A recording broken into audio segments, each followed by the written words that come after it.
Hello, നമ്മുടെ ഈ പുതിയ വിശദമായ അന്വേഷണത്തിലേക്ക് നിങ്ങൾക്കെല്ലാവർക്കും സ്വാഗതം. ഇന്ന് നമ്മൾ സംസാരിക്കാൻ പോകുന്നത് വളരെ രസകരമായ ഒരു വിഷയത്തെക്കുറിച്ചാണ്. അതെ, കേൾക്കുമ്പോൾ വളരെ ലളിതമാണെന്ന് തോന്നുന്ന എന്നാൽ ഒരുപാട് ആഴമുള്ള ഒരു വിഷയം. കൃത്യമായിട്ട്. നിങ്ങൾക്കൊന്ന് ആലോചിച്ചു നോക്കൂ. നമ്മുടെ ചുറ്റും എപ്പോഴും വലിയ ബഹളങ്ങളല്ലേ? വാഹനങ്ങളുടെ ശബ്ദം, പിന്നെ ഫോണിലെ ഇടതടവില്ലാത്ത നോട്ടിഫിക്കേഷനുകൾ, ടിവിയിലെ വാർത്തകൾ. പുറത്തെ ബഹളങ്ങൾ മാത്രമല്ല, നമ്മുടെ മനസ്സിൽ പോലും എപ്പോഴും അവസാനിക്കാത്ത സംസാരങ്ങളാണ്. അതെ അതെ. അപ്പോ ഈ ബഹളങ്ങൾക്കിടയിൽ നിശബ്ദത അല്ലെങ്കിൽ മൗനമെന്നത് നമ്മളിൽ പലർക്കും വെറുമൊരു ശബ്ദമില്ലായ്മ മാത്രമാണ്. നിങ്ങൾ ഒരു നിമിഷം കണ്ണടച്ചിരിക്കുമ്പോൾ തോന്നുന്ന ഒരു ശൂന്യത, അല്ലേ? സാധാരണയായി എല്ലാവരും അങ്ങനെയാണ് കരുതുന്നത്. എന്നാൽ മൗനം എന്നത് വെറുമൊരു നിശബ്ദതയല്ല, മറിച്ച് അത് അത്ഭുതകരമായൊരു ശാസ്ത്രമാണെങ്കിലോ? വേദാദ്രി മഹർഷിയുടെ മൗനത്തിന്റെ മഹത്വം അഥവാ ദി എക്സലൻസ് ഓഫ് സൈലൻസ്, പിന്നെ സ്കൈ യോഗിയുടെ ദർശനങ്ങൾ എന്നിവയാണ് നമ്മുടെ ഇന്നത്തെ പഠനവിഷയം. തീർച്ചയായും ഈ സ്രോതസ്സുകൾ മൗനത്തെ തികച്ചും വ്യത്യസ്തമായ ഒരു കോണിലൂടെയാണ് കാണുന്നത്. ശരി, നമുക്കൊന്ന് വിശദമായി നോക്കാം. എനിക്കൊരു സംശയമുണ്ട്. മൗനം എന്നത് കേവലം ശബ്ദമില്ലാത്ത അവസ്ഥ മാത്രമാണെങ്കിൽ ഈ പറയുന്ന സ്രോതസ്സുകൾ അതിനെ യൗവനം നിലനിർത്താനും ജീവിതത്തിൽ വലിയ വിജയം നേടാനുമുള്ളൊരു ശക്തമായ ആയുധമായി കണക്കാക്കുന്നത് എന്തുകൊണ്ടാണ്? ഈ മൗനം ഒരു ശൂന്യതയാണ് എന്ന ആ പൊതുവായ ചിന്തയിൽ നിന്നാണ് ഇതിന്റെ ഉത്തരം നമ്മൾ തുടങ്ങേണ്ടത്. നമ്മൾ സാധാരണയായി നിശബ്ദതയെ കാണുന്നത് ഒന്നുമില്ലാത്ത അവസ്ഥയായിട്ടാണല്ലോ. അതെ, ഒരുതരം വാക്കുകളില്ലാത്ത അവസ്ഥ. എന്നാൽ വേദാദ്രി മഹർഷി പറയുന്നത് ആ മൗനം എന്നത് ഒരു ശൂന്യതയല്ല, മറിച്ച് അതൊരു പൂർണ്ണതയാണെന്നാണ്. പൂർണ്ണതയോ? അത് കേൾക്കുമ്പോൾ ഒരുപക്ഷെ ചെറിയൊരു അതിശയോക്തിയായി തോന്നാം. അങ്ങനെ തോന്നാം. എന്നാൽ വെറുമൊരു നിശബ്ദതയ്ക്കപ്പുറം മനുഷ്യന്റെ ശാരീരികവും മാനസികവും പിന്നെ പ്രപഞ്ചികവുമായ തലങ്ങളെ ഒന്നിപ്പിക്കുന്ന വളരെ ആഴത്തിലുള്ളൊരു ശാസ്ത്രീയ പ്രക്രിയയാണ് ഇതിന് പിന്നിലുള്ളത്. അതായത് ഒരു വ്യക്തി തന്റെ ഉള്ളിലെ യഥാർത്ഥ മൗനത്തെ കണ്ടെത്തുമ്പോൾ അവൻ തന്റെ ശരീരത്തെയും മനസ്സിനെയും പ്രപഞ്ചത്തിന്റെ വലിയൊരു താളത്തിനൊപ്പിച്ച് ക്രമീകരിക്കുകയാണ് ചെയ്യുന്നത്. അവിടെയാണ് യൗവനം നിലനിർത്താനും ജീവിതത്തിൽ വിജയം നേടാനുമുള്ള ആ രഹസ്യം ഒളിഞ്ഞിരിക്കുന്നത്. അല്ല, ഒരു മിനിറ്റ്, എനിക്കിവിടെ ചെറിയൊരു സംശയമുണ്ട്. നമ്മളെപ്പോഴും ശരീരത്തെയും മനസ്സിനെയും രണ്ടായിട്ടാണല്ലോ കാണാറുള്ളത്. മൗനം എന്നത് പൂർണ്ണമായും മനസ്സിന്റെ ഒരു അവസ്ഥയല്ലേ? പിന്നെ എങ്ങനെയാണത് ശരീരത്തെ, പ്രത്യേകിച്ച് യൗവനം നിലനിർത്തുന്നതിനെയൊക്കെ സ്വാധീനിക്കുന്നത്? മനസ്സ് ശാന്തമാക്കിയാൽ ശരീരത്തിലെ ചുളിവുകൾ മാറുവോ? അതൊരു വളരെ സ്വാഭാവികമായ സംശയമാണ്. അവിടെയാണ് വേദാദ്രി മഹർഷിയുടെ ദർശനങ്ങൾ മറ്റുള്ളതിൽ നിന്നും വ്യത്യസ്തമാകുന്നത്. മനസ്സിനെ ശാന്തമാക്കാൻ ആദ്യം ശരീരത്തെ തയ്യാറാക്കണം എന്നാണ് അദ്ദേഹം പറയുന്നത്. അപ്പോ ശരീരത്തെ തയ്യാറാക്കുക എന്നുവെച്ചാൽ? അതായത് ഒരു ചോർച്ചയുള്ള പാത്രത്തിൽ എത്ര ശുദ്ധമായ വെള്ളം നിറച്ചിട്ടും കാര്യമില്ലല്ലോ, അല്ലേ? അത് ശരിയാണ്, വെള്ളം ചോർന്നു പോകും. അതെ, ഈയൊരു തയ്യാറെടുപ്പിനു വേണ്ടിയാണ് കായകൽപ്പ യോഗ എന്നൊരു പ്രായോഗിക രീതി ഈ സ്രോതസ്സുകളിൽ മുന്നോട്ട് വയ്ക്കുന്നത്. വാർദ്ധക്യത്തെ തടയുന്നതും ദീർഘായുസ് നൽകുന്നതുമായ ഒരു വിദ്യയാണിത്. കായകൽപ്പ യോഗ കേട്ടിട്ടുണ്ട്. പക്ഷേ കായകൽപ്പയോഗ കേവലം കൈകാലങ്ങളനക്കിയുള്ള സാധാരണ ഒരു വ്യായാമമല്ല. അത് നമ്മുടെ ശരീരത്തിലെ അടിസ്ഥാന ഊർജത്തെ എങ്ങനെ കൈകാര്യം ചെയ്യണമെന്ന് പഠിപ്പിക്കുന്നൊരു ശാസ്ത്രമാണ്. അപ്പോ ഈ ശരീരത്തിലെ അടിസ്ഥാന ഊർജം എന്ന് പറയുന്നത് എന്താണ്? നമ്മൾ ദിവസവും കഴിക്കുന്ന ഭക്ഷണത്തിൽ നിന്നുള്ള ഊർജമാണോ? അല്ല, അതിലും സൂക്ഷ്മമായ ഒന്നാണ്. ശരീരത്തിലെ ഏറ്റവും മൂല്യവത്തായ ജീവജലം അഥവാ വൈറ്റൽ ഫ്ലൂയിഡ്. ഇതിനെ സംരക്ഷിക്കുകയും അതിനെ ജീവഗാന്ധിക ഊർജമാക്കി, അതായത് ബയോമാഗ്നറ്റിക് എനർജിയാക്കി മാറ്റുകയും ചെയ്യുന്ന പ്രക്രിയയാണ് കായകൽപ്പ യോഗയുടെ കാതൽ. ഓ, ബയോമാഗ്നറ്റിക് എനർജി. അതെ, നമ്മൾ എന്ത് ഭക്ഷണം കഴിച്ചാലും അതിന്റെ അവസാനത്തെ ഉൽപ്പന്നമാണ് ഈ ജീവജലമെന്ന് പറയുന്നത്. ഈ ജീവജലത്തിന്റെ അളവും ഗുണനിലവാരവുമാണ് നമ്മുടെ ശാരീരികവും മാനസികവുമായ ആരോഗ്യത്തെ ശരിക്കും നിർണ്ണയിക്കുന്നത്. അപ്പൊ ഇത് കുറയുമ്പോഴാണോ പ്രശ്നങ്ങൾ വരുന്നത്? കൃത്യമായിട്ട്. ഇത് നഷ്ടപ്പെടുമ്പോഴാണ് നമ്മുടെ കോശങ്ങൾക്ക് ഊർജ്ജമില്ലാതാകുന്നതും വാർദ്ധക്യം വേഗത്തിലാകുന്നതും. എന്നാൽ ഇതിനെ സംരക്ഷിക്കുമ്പോൾ ജീവകാന്തിക ഊർജ്ജം വർദ്ധിക്കുന്നു, യൗവനം നിലനിൽക്കുന്നു. ഇവിടെയാണ് കാര്യങ്ങൾ കൂടുതൽ രസകരമാകുന്നത്. എനിക്കിതിനെ നമ്മുടെ നിത്യജീവിതത്തിലെ ഒരു കാര്യവുമായി ബന്ധിപ്പിക്കാൻ തോന്നുന്നു. ഒരു അനലോഗി പറയാം. തീർച്ചയായും, പറയൂ. ഈ ജീവകാന്തിക ഊർജത്തെ നമുക്ക് നമ്മുടെ സ്മാർട്ട് ഫോണിന്റെ ബാറ്ററിയോട് ഉപമിക്കാം. നിങ്ങൾ ഫോൺ ഉപയോഗിക്കുമ്പോൾ സ്ക്രീനിൽ കാണുന്ന ആപ്പുകൾ മാത്രമല്ലല്ലോ പ്രവർത്തിക്കുന്നത്. അതെ, ബാക്ക്ഗ്രൗണ്ടിൽ വേറെയും ഒരുപാട് കാര്യങ്ങൾ നടക്കുന്നുണ്ടാവും. കൃത്യം. ബാക്ക്ഗ്രൗണ്ടിൽ ഒട്ടേറെ അനാവശ്യ ആപ്പുകൾ, ലൊക്കേഷൻ സർവീസുകൾ, വൈഫൈ സ്കാനിംഗ് ഒക്കെ പ്രവർത്തിക്കുന്നുണ്ടാവും. നമ്മൾ പോലും അറിയാതെ ഇവയെല്ലാം ചേർന്ന് ഫോണിന്റെ ബാറ്ററി അതിവേഗം ചോർത്തിക്കളയുന്നു. വളരെ ശരിയായൊരു താരതമ്യമാണ്. അതുപോലെ തന്നെയല്ലേ നമ്മുടെ ശരീരവും? നമ്മൾ ചെയ്യുന്ന അനാവശ്യമായ ചിന്തകളിലൂടെയും അമിതമായ സംസാരത്തിലൂടെയും വൈകാരികമായ പൊട്ടിത്തെറികളിലൂടെയും ശരീരത്തിലെ ഈ വിലപ്പെട്ട ജീവകാന്തിക ഊർജം നമ്മൾ അറിയാതെ തന്നെ നഷ്ടപ്പെടുത്തുന്നു. തീർച്ചയായും. ഈ ബാക്ക്ഗ്രൗണ്ട് ആപ്പുകൾ ക്ലോസ് ചെയ്ത് ഊർജം സംരക്ഷിച്ചാൽ മാത്രമേ പ്രധാനപ്പെട്ട കാര്യങ്ങൾക്കായി ഫോണിന് പ്രവർത്തിക്കാൻ കഴിയൂ. അതുപോലെ ശരീരത്തിനും. അതെ, കൃത്യമായി പറഞ്ഞാൽ അത് തന്നെയാണ് ഇവിടെ സംഭവിക്കുന്നത്. ഇതിലെ ഏറ്റവും കൗതുകകരമായ കാര്യമെന്തെന്നാൽ ആ ഫോൺ ഉപമയിൽ നിന്നുകൊണ്ട് തന്നെ നമുക്കിതിനെ ഒന്നുകൂടി ആഴത്തിൽ നോക്കാം. ഫോണിന്റെ ബാറ്ററി കുറയുമ്പോൾ അത് പെട്ടെന്ന് പവർ സേവിംഗ് മോഡിലേക്ക് പോകുകയും പല ഫീച്ചറുകളും പ്രവർത്തിക്കാതാകുകയും ചെയ്യുമല്ലോ. അതെ, സ്ക്രീൻ ഡിമ്മാവും, ചില ആപ്പുകൾ വർക്കാകില്ല. മനുഷ്യ ശരീരത്തിൽ ഈ ജീവകാന്തിക ഊർജം കുറയുമ്പോൾ ആദ്യം ബാധിക്കുന്നത് നമ്മുടെ നാഡീവ്യൂഹത്തെയും തലച്ചോറിനെയുമാണ്. ഓ, അപ്പൊ അത് നേരെ തലച്ചോറിലേക്കാണ് പോകുന്നത്. അതെ, തലച്ചോറിലെ കോശങ്ങൾക്ക് വേണ്ടത്ര ഊർജം കിട്ടാതെ വരുമ്പോൾ ചിന്തകൾക്ക് വ്യക്തതയില്ലാതാകുന്നു, എളുപ്പത്തിൽ ദേഷ്യം വരുന്നു, ഉത്കണ്ഠ കൂടുന്നു. എന്നാൽ കായികൽപയോഗ പരിശീലിക്കുമ്പോൾ നാം ഈ ഊർജ്ജ ചോർച്ച തടയുകയാണ് ചെയ്യുന്നത്. ശരി. ആ ഊർജം ശരീരത്തിൽ സംഭരിക്കപ്പെടുകയും അത് നാഡീവ്യൂഹങ്ങളെ കൂടുതൽ കാര്യക്ഷമമാക്കുകയും ചെയ്യുന്നു. ജീവകാന്തിക ഊർജം പൂർണ്ണതോതിലാകുമ്പോൾ തലച്ചോറിന്റെ പ്രവർത്തനങ്ങൾ കൂടുതൽ വ്യക്തതയുള്ളതാകും. ഈ സംസാരിക്കുന്ന ആഴത്തിലുള്ള മൗനത്തിലേക്കും നയിക്കുന്നു എന്നാണ് സ്രോതസ്സുകൾ വ്യക്തമാക്കുന്നത്. മനസ്സിലായി, വളരെ കൃത്യമായി മനസ്സിലായി. അതായത് കായകൽപ യോഗയിലൂടെ ശരീരത്തെ വാർദ്ധക്യത്തിൽ നിന്നും സംരക്ഷിക്കുക മാത്രമല്ല ചെയ്യുന്നത്, മറിച്ച് മനസ്സിന്റെ ശാന്തതയ്ക്കുള്ള ഒരു ഇന്ധനം നിറയ്ക്കുക കൂടിയാണ് ചെയ്യുന്നത്. അതെ, വളരെ മികച്ച ഒരു നിരീക്ഷണമാണത്. എന്നാൽ ഇന്ധനം നിറച്ചതുകൊണ്ട് മാത്രം വണ്ടി സുഗമമായി ഓടണമെന്നില്ലല്ലോ.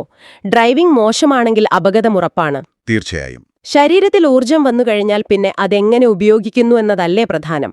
ഇവിടെയാണ് അടുത്ത ഘട്ടം, അതായത് ചിന്തകളെ വിശകലനം ചെയ്യുക എന്ന ആശയം വരുന്നത്. അതെ, വെറുതെ ചിന്തിക്കുക എന്നതല്ല, മറിച്ച് അനലൈസിംഗ് തോട്ട്സ് അഥവാ ചിന്തകളെ വിശകലനം ചെയ്യൽ.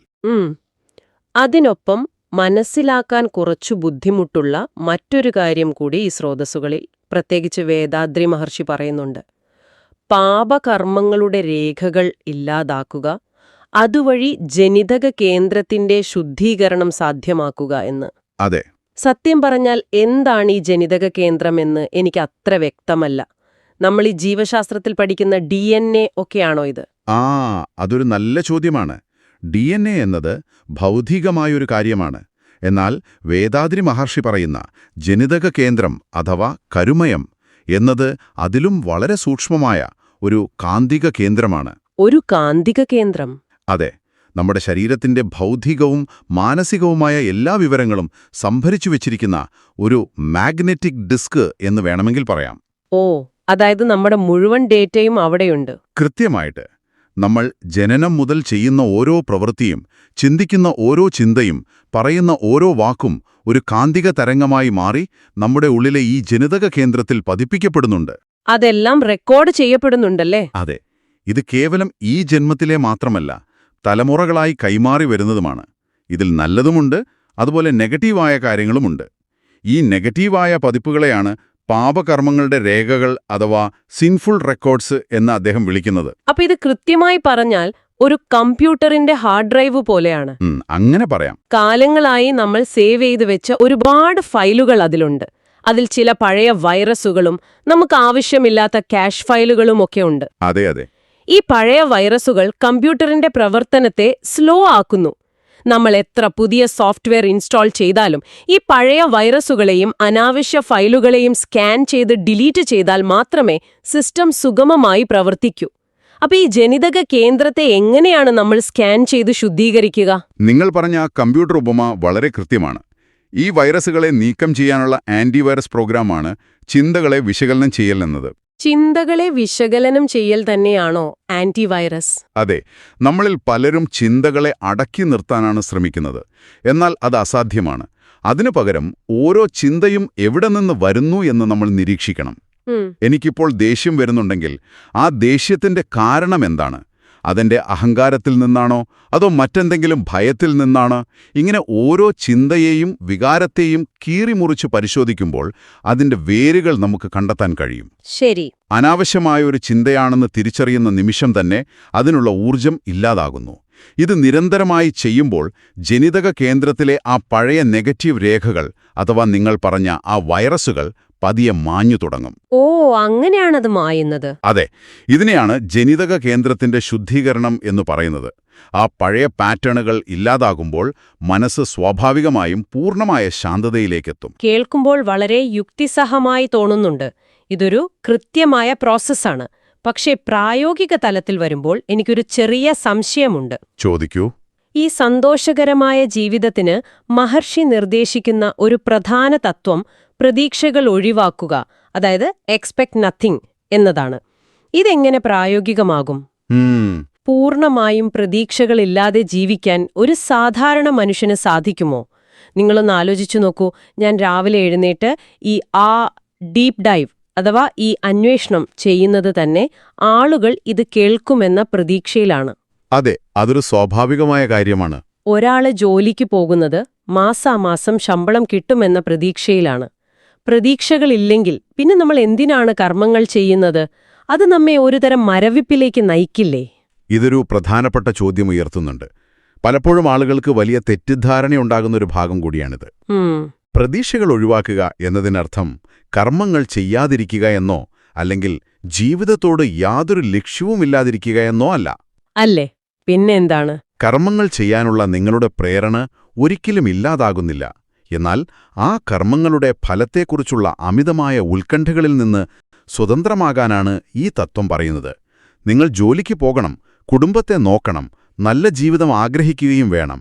പക്ഷേ അവിടെ ഒരു അതിരുണ്ട്. ആ അതിരെങ്ങനെയാണ് നമ്മൾ തിരിച്ചറിയുക? അതാണ് എനിക്ക് മനസ്സിലാകാത്തത്. ഞാനൊരു ഉദാഹരണം പറയാം. നിങ്ങൾ ഒരു പരീക്ഷയ്ക്ക് വേണ്ടി വളരെ കഷ്ടപ്പെട്ട് പഠിക്കുന്നു.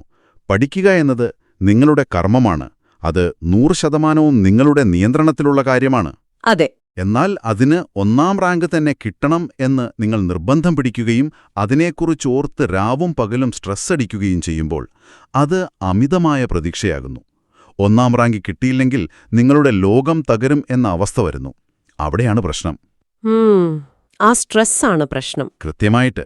ഇതിനു പകരം ഞാൻ എന്റെ ഏറ്റവും മികച്ച പ്രകടനം നടത്തും, എന്നാൽ ഫലം എന്തുതന്നെയായാലും ഞാൻ അതിനെ സ്വീകരിക്കും എന്നൊരു മാനസികാവസ്ഥയിലേക്ക് മാറുന്നതാണ് പ്രതീക്ഷകൾ ഒഴിവാക്കുക എന്ന് പറയുന്നത്. ഓ, ഫലത്തെക്കുറിച്ചുള്ള ആ ഉത്കണ്ഠ ഒഴിവാക്കുക. അതെ, ഫലത്തെക്കുറിച്ചുള്ള ചിന്തകളും ഉത്കണ്ഠകളുമാണ് നമ്മുടെ മനസ്സിലെ ഏറ്റവും വലിയ ബഹളമെന്ന് പറയുന്നത്.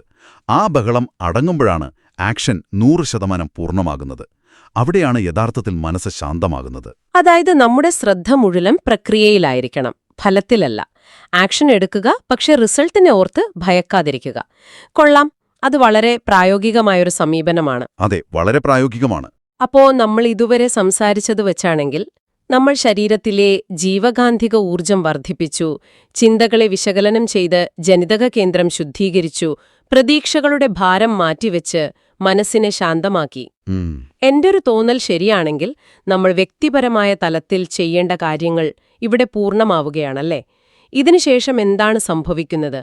പ്രപഞ്ചവുമായുള്ള ബന്ധത്തെക്കുറിച്ച് ഈ സ്രോതസ്സുകൾ എന്താണ് പറയുന്നത്? അതെ, വ്യക്തിപരമായ തലത്തിൽ നിന്ന് പ്രപഞ്ചിക തലത്തിലേക്ക് ഉയരുന്നൊരു വലിയ ഘട്ടമാണിത്. നമ്മൾ നമ്മുടെ ഉള്ളിലെ ബഹളങ്ങൾ അവസാനിപ്പിച്ചു കഴിഞ്ഞാൽ പിന്നെ നമുക്ക് ചുറ്റുമുള്ള വലിയ താളത്തിലേക്ക് ശ്രദ്ധിക്കാൻ കഴിയും. ഒരു വ്യക്തിക്ക് എങ്ങനെയാണ് പ്രപഞ്ചവുമായി ബന്ധപ്പെടാൻ കഴിയുക എന്ന ചോദ്യത്തിന് ഉത്തരം നൽകുന്നത് സ്കൈ യോഗയിലെ പഞ്ചഭൂത നവഗ്രഹ ധ്യാനം എന്ന പ്രായോഗിക രീതിയാണ്. പഞ്ചഭൂതങ്ങളും നവഗ്രഹങ്ങളും, ഇതെല്ലാം എവിടെയോ കേട്ടു പരിചിതമായ വാക്കുകളാണല്ലോ. ആസ്ട്രോളജിയിലോ മറ്റോ ആണോ ഇത് വരുന്നത്? ആസ്ട്രോളജിയല്ല, ഇത് തികച്ചും ശാസ്ത്രീയമായൊരു സമീപനമാണ് വേദാദ്രി മഹർഷി നൽകുന്നത്. ഓ, ശാസ്ത്രീയമാണോ? അതെ. നമ്മുടെ ശരീരവും ഈ കാണുന്ന പ്രപഞ്ചവും നിർമ്മിച്ചിരിക്കുന്നത് ഒരേ അസംസ്കൃത വസ്തുക്കൾ കൊണ്ടാണ്. അതായത് ഭൂമി, ജലം, അഗ്നി, വായു, ആകാശം എന്നീ പഞ്ചഭൂതങ്ങൾ. അത് ശരിയാണ്. അതുപോലെ നമ്മുടെ ഭൂമിയെയും അതിലെ ജീവജാലങ്ങളെയും സ്വാധീനിക്കുന്ന കാന്തിക തരംഗങ്ങൾ വരുന്നത് നവഗ്രഹങ്ങളിൽ നിന്നുമാണ്. നമ്മൾ നേരത്തെ പറഞ്ഞ ജനിതക കേന്ദ്രവും ജീവകാന്തിക ഊർജവുമെല്ലാം ഈ പ്രപഞ്ചിക കാന്തിക മണ്ഡലവുമായി നിരന്തരം പ്രതിപ്രവർത്തിക്കുന്നുണ്ട്. ആഹാ. അപ്പോ ഈ പഞ്ചഭൂത നവഗ്രഹ ധ്യാനം ചെയ്യുമ്പോൾ നമ്മൾ പ്രപഞ്ചത്തിലെ ഈ വലിയ ശക്തികളുമായി നമ്മുടെ ആന്തരിക ഊർജത്തെ ഒത്തിണക്കുകയാണ്, അഥവാ സിങ്ക് ചെയ്യുകയാണ് ചെയ്യുന്നത്. അപ്പൊ നമ്മൾ നേരത്തെ പറഞ്ഞ സ്മാർട്ട് ഫോണിന്റെ ഉദാഹരണം വീണ്ടും എടുത്താല്, നമ്മുടെ ഫോൺ ഇന്റർനെറ്റുമായി സിങ്ക് ചെയ്യുന്നത് പോലെയാണോ ഇത്? നമ്മുടെ ഉള്ളിലെ ചെറിയ നെറ്റ്വർക്കിനെ വലിയൊരു ഗ്ലോബൽ നെറ്റ്വർക്കുമായി ബന്ധിപ്പിക്കുന്നു. കൃത്യമായി പറഞ്ഞാൽ അങ്ങനെ തന്നെ, ഒരു സംശയവുമില്ല. ആ സിങ്കിങ് നടക്കുമ്പോൾ സംഭവിക്കുന്ന വലിയൊരു മാറ്റമുണ്ട്. നമ്മളും പ്രപഞ്ചവും രണ്ടാണെന്ന് തോന്നൽ അവിടെ ഇല്ലാതാകുന്നു. നാം ഈ വലിയ പ്രപഞ്ചത്തിന്റെ ഒരു ചെറിയ പതിപ്പാണെന്ന്, അഥവാ മൈക്രോകോസമാണെന്ന് നാം തിരിച്ചറിയുന്നു. പുറത്തുള്ളതെല്ലാം നമ്മുടെ ഉള്ളിലുമുണ്ടെന്നൊരു വലിയ അവബോധമുണ്ടാകുന്നു. ഓ, അതൊരു വലിയ തിരിച്ചറിവാണല്ലോ. അതെ, ഈയൊരു അവബോധം വരുമ്പോഴാണ് ജനനം, മരണം തുടങ്ങിയവയെക്കുറിച്ചുള്ള ഭയം നമ്മളിൽ നിന്ന് പൂർണ്ണമായും ഇല്ലാതാവുന്നത്. ജനന മരണരഹസ്യങ്ങൾ മനസ്സിലാക്കാൻ ഇത് സഹായിക്കുമെന്ന് മഹർഷി പറയുന്നത് ഇതുകൊണ്ടാണ്. ശരി ശരി. മരണമെന്നത് ഒരു അവസാനമല്ല, മറിച്ച് പ്രപഞ്ചത്തിലെ ഒരു രൂപത്തിൽ നിന്ന് മറ്റൊരു രൂപത്തിലേക്കുള്ള മാറ്റം മാത്രമാണെന്ന് ഈ ധ്യാനത്തിലൂടെ ഒരു വ്യക്തി നേരിട്ട് അനുഭവിക്കുന്നു. വാവ്, അത് വളരെ ആഴമുള്ളൊരു ചിന്തയാണ്. അപ്പോൾ ഇതിന്റെ എല്ലാം അർത്ഥം എന്താണ്? നമ്മൾ തുടങ്ങിയത് കേവലം മൗനം എന്ന ലളിതമായ ഒന്നിൽ നിന്നാണ്. അതെ. അവിടെ നിന്ന് കായകൽപ്പ യോഗയിലൂടെ ശരീരത്തെ ഒരുക്കി മനസ്സിനെ വിശകലനം ചെയ്ത് ഇപ്പോൾ പ്രപഞ്ചത്തിലെ ഗ്രഹങ്ങളുമായും പഞ്ചഭൂതങ്ങളുമായും ബന്ധപ്പെടുന്ന വലിയ ഒരു തലത്തിൽ നമ്മൾ എത്തി നിൽക്കുന്നു. അപ്പോ ഇതാണോ ആ ആത്യന്തിക ലക്ഷ്യം? ഈയൊരു അവസ്ഥയെയാണോ മൗനം ഒരു ആനന്ദ അനുഭവം എന്ന് മഹർഷി വിളിക്കുന്നത്? അതെ, കൃത്യമായി പറഞ്ഞാൽ ഇത് തന്നെയാണ്. ഇതിനെ വിശാലമായ അർത്ഥത്തിൽ നോക്കിയാൽ കാര്യങ്ങൾ കുറച്ചുകൂടി വ്യക്തമാകും. നിശബ്ദത എന്നത് ചുറ്റുപാടുമുള്ള ശബ്ദങ്ങൾ ഇല്ലാതിരിക്കുന്ന അവസ്ഥയല്ല എന്ന് നമ്മൾ തുടക്കത്തിൽ തന്നെ പറഞ്ഞല്ലോ. പറഞ്ഞിരുന്നു. നിങ്ങളുടെ ഉള്ളിലെ എല്ലാ സംഘർഷങ്ങളും അവസാനിക്കുമ്പോഴുണ്ടാകുന്ന ഒരു സമ്പൂർണ്ണ ശാന്തതയുണ്ട്. ശരീരത്തിൽ രോഗങ്ങളോ ഊർജ്ജക്കുറവോ ഇല്ല, മനസ്സിൽ പഴയ പാപകർമ്മങ്ങളുടെ ഭാരമില്ല, ഭാവിയിലുള്ള പ്രതീക്ഷകളുടെ ഉത്കണ്ഠയുമില്ല. അതെല്ലാം ക്ലിയറായി. കൂടാതെ പ്രപഞ്ചവുമായി പൂർണ്ണമായ യോജിപ്പിലാണ് താനും എന്ന വലിയൊരു തിരിച്ചറിവ്. അവിടെ ബാക്കിയാകുന്നത് മുത്തലക്കമായ അഥവാ പൂർണ്ണമായ മൗനമാണ്. അതൊരു ശൂന്യതയല്ല, മറിച്ച് പ്രപഞ്ചത്തിന്റെ താളവുമായുള്ള സമ്പൂർണമായ ലയനമാണ്. ശരി. ഈ അവസ്ഥയാണ് യഥാർത്ഥത്തിൽ ദൈവാവസ്ഥ അഥവാ സ്റ്റേറ്റ് ഓഫ് ഗോഡ് എന്ന് സ്കൈയോഗ സിസ്റ്റം പറയുന്നത്. അപ്പോൾ ദൈവം എന്നത് പുറത്തുള്ള ഒന്നല്ല? അല്ല, ദൈവം എന്നത് എവിടെയോ ആകാശത്തിരിക്കുന്ന ഒരാളല്ല, മറിച്ച് നമ്മുടെ ഉള്ളിലെ ഈ പൂർണ്ണമായ മൗനത്തിന്റെ സമാധാനത്തിന്റെ അവസ്ഥയാണ്. ഇത് അനുഭവിച്ചറിയാൻ കഴിഞ്ഞാൽ ആ വ്യക്തിക്ക് പിന്നീട് ജീവിതത്തിൽ പരാജയങ്ങൾ ഉണ്ടാകില്ല. അയാളുടെ ഓരോ പ്രവൃത്തിയും വളരെ കൃത്യതയുള്ളതായിരിക്കും. അതറിഞ്ഞാൽ ജീവിതത്തിൽ തീർച്ചയായും വിജയം നേടാം. ശരിക്കും ചിന്തിപ്പിക്കുന്ന കാര്യങ്ങളാണ് നമ്മളിന്ന് ഈ ഒരു അന്വേഷണത്തിൽ ചർച്ച ചെയ്തത്. വേദാദ്രി മഹർഷിയുടെയും സ്കൈയോഗയുടെയും ദർശനങ്ങൾ ഒരു മനുഷ്യന് നൽകുന്നത് പൂർണ്ണമായ ഒരു പ്രവർത്തന രേഖയാണ്, അഥവാ ഒരു ബ്ലൂ പ്രിന്റാണ്. തീർച്ചയായും അതൊരു വലിയ ദർശനമാണ്. വെറുതെ കണ്ണടച്ചിരുന്ന് മൗനം പാലിക്കാൻ പറയുകയല്ല ഇവിടെ ചെയ്യുന്നത്. കായകൽപ്പ യോഗയിലൂടെ ശരീരത്തെ ഒരുക്കുന്നതിൽ തുടങ്ങി ജീവകാന്തിക ഊർജം വർദ്ധിപ്പിച്ച് സ്വന്തം ചിന്തകളെ കൃത്യമായി വിശകലനം ചെയ്ത് ജനിതക കേന്ദ്രം അഥവാ ആ പഴയ ഹാർഡ് ഡ്രൈവ് ശുദ്ധീകരിച്ച് പഞ്ചഭൂതങ്ങളുമായും നവഗ്രഹങ്ങളുമായും സംവദിച്ച് ഒടുവിൽ മൗനത്തിന്റെ ആനന്ദത്തിലേക്ക്, അതായത് ആ പറയുന്ന ദൈവാവസ്ഥയിലേക്ക് എത്തുന്ന ഒരു മനോഹരമായ ശാസ്ത്രീയ യാത്രയാണ് നമ്മൾ കണ്ടത്. അതെ, ഇതിൽ കൂട്ടിച്ചേർക്കേണ്ട ഏറ്റവും പ്രധാനപ്പെട്ട കാര്യം എന്തെന്നാൽ ഇതൊന്നും കാട്ടിലോ ഹിമാലയൻ ഗുഹകളിലോ പോയി ഇരിക്കുന്ന സന്യാസിമാർക്ക് വേണ്ടി മാത്രമുള്ളതല്ല എന്നതാണ്. അതൊരു വലിയ ആശ്വാസമാണ്. നമ്മളെപ്പോലുള്ള സാധാരണക്കാർക്കും ഇത് പരിശീലിക്കാം. 12 ദിവസത്തെ അടിസ്ഥാന യോഗ കോഴ്സുകൾ മുതൽ കുട്ടികൾക്കും കൗമാരക്കാർക്കും മുതിർന്നവർക്കും വരെയുള്ള വിവിധ പ്രോഗ്രാമുകളിലൂടെയാണ് സ്കൈ യോഗ ഈ അറിവുകൾ പകർന്നു നൽകുന്നത്. അപ്പൊ എല്ലാവർക്കും ചെയ്യാവുന്നതേ ഉള്ളൂ. അതെ, ആധുനിക കാലത്തെ ശാസ്ത്രീയമായ അറിവുകളും പുരാതനമായ യോഗ ദർശനങ്ങളും തമ്മിലുള്ള ഒരു മനോഹരമായ പാലമാണിത്. ജോലി തിരക്കുകൾക്കും കുടുംബകാര്യങ്ങൾക്കും ഇടയിൽ നിന്നുകൊണ്ട് തന്നെ ആർക്കും ഈ മൗനത്തിന്റെ മഹത്വം പരിശീലിക്കാവുന്നതാണ്. തീർച്ചയായും അത് തന്നെയാണ് ഇതിന്റെ ഏറ്റവും വലിയ സവിശേഷതയും ലളിതമായി പ്രായോഗികമാക്കാമെന്നത്. ശരി, നമ്മൾ ഈ പറഞ്ഞതെല്ലാം കേട്ടുകഴിയുമ്പോൾ നിങ്ങളോട്, അതായത് ഇത് കേട്ടുകൊണ്ടിരിക്കുന്ന നിങ്ങളോട് എനിക്ക് ചോദിക്കാനുള്ളത് ഇതാണ്: യഥാർത്ഥ മൗനം ജനനമരണ രഹസ്യങ്ങൾ മനസ്സിലാക്കാനും ദൈവാവസ്ഥയിലെത്താനും നിങ്ങളെ സഹായിക്കുമെങ്കിൽ ആ മൗനത്തിലേക്ക് എത്തുന്നതിൽ നിന്നും നിങ്ങളെ തടയുന്ന നിങ്ങളുടെ ജീവിതത്തിലെ ഏറ്റവും വലിയ ശബ്ദം അല്ലെങ്കിൽ ബഹളം എന്താണ്? വളരെ പ്രസക്തമായൊരു ചോദ്യം. അതോ നിങ്ങളുടെ ഉള്ളിലെ അനാവശ്യ ചിന്തകളുടെയും ഉത്കണ്ഠകളുടെയും ബഹളമാണോ? നിങ്ങളൊന്ന് ചിന്തിച്ചു നോക്കൂ. സ്വന്തം ഉള്ളിലെ ആ ബഹളത്തെ തിരിച്ചറിയുന്നിടത്ത് നിന്നായിരിക്കും നിങ്ങളുടെ മൗനത്തിലേക്കുള്ള യാത്ര ആരംഭിക്കുന്നത്. അപ്പോ ഇത്രയും നേരം ശ്രദ്ധിച്ചിരുന്നതിൽ വളരെ നന്ദി. മറ്റൊരു വിഷയവുമായി നമുക്ക് വീണ്ടും കാണാം.